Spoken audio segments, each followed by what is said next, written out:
Welcome to Shopaholic, the podcast where we explore stories, habits, and the psychology behind the way we shop. Today I will be asking everyday people questions about how they shop and why they shop.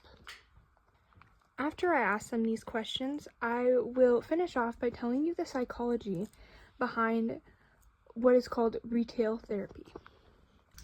Braxton, what's your favorite store? Thrift store. Do you have a favorite thrift store? It's the one where Sophia bought me that Lego car. Okay. Braxton, my second question for you is if you suddenly became a billionaire and you had as much money as you wanted, what would be the very first thing you'd buy with all your money?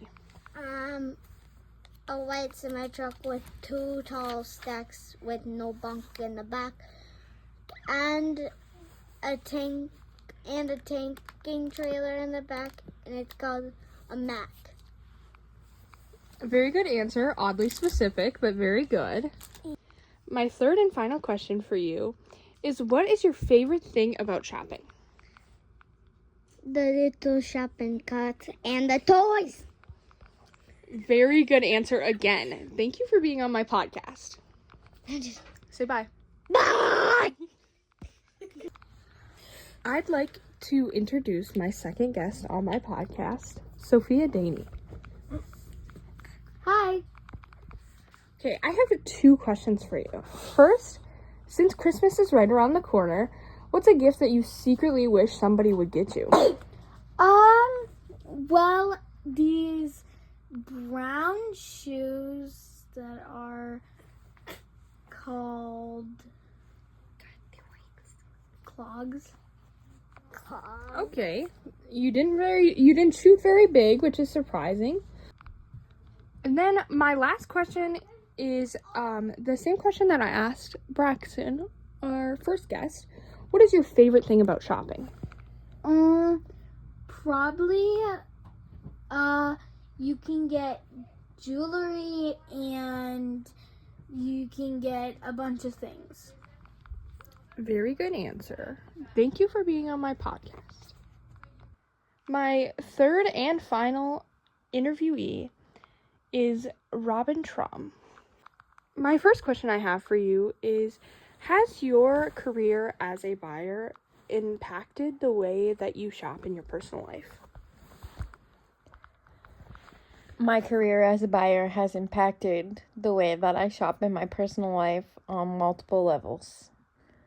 I know that if you buy higher quantities, you get lower prices. And I also know that tariffs are not as bad as retailers are claiming to be and skyrocketing the prices of goods.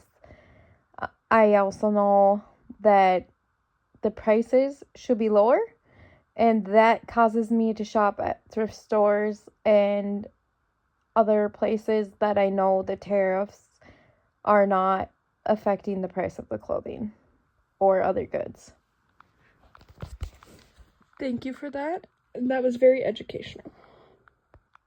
My last question is the same question that I asked all of my other interviewees. What is your favorite part about shopping? Going home. After today, relatable. Thank you, Robin, for being on my podcast. Yes, Your Majesty. Anything for you. That's right. Now that you've heard from everyday people about what their favorite stores, gifts, and shopping habits are, let's connect it to the science behind shopping. According to the article, Why Retail Therapy Works So Well, found on the webpage Cleveland Clinic, retail therapy is the act of buying items in hopes of boosting your moods or avoiding certain emotions. Why it works? Simply adding something to your cart or even just walking the aisles can release happy hormones like dopamine and serotonin. These chemicals are part of our brain's reward system, which is essential for human survival since the beginning of time. A 2014 study in the Journal of Consumer Psychology found that Retail therapy also gives people a sense of control. Choosing what store to enter, what to buy, and how much to spend can be comforting, especially when life feels unpredictable.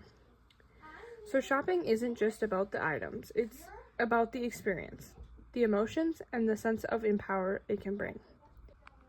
Now we've heard from Braxton, Sophia, and Robin about what they love to buy and what they love about shopping. And we've explored the psychology behind retail therapy, why it works, and how it makes us feel good. Now you've got everything you need to know for your next shopping adventure. Thanks for listening, and always happy shopping.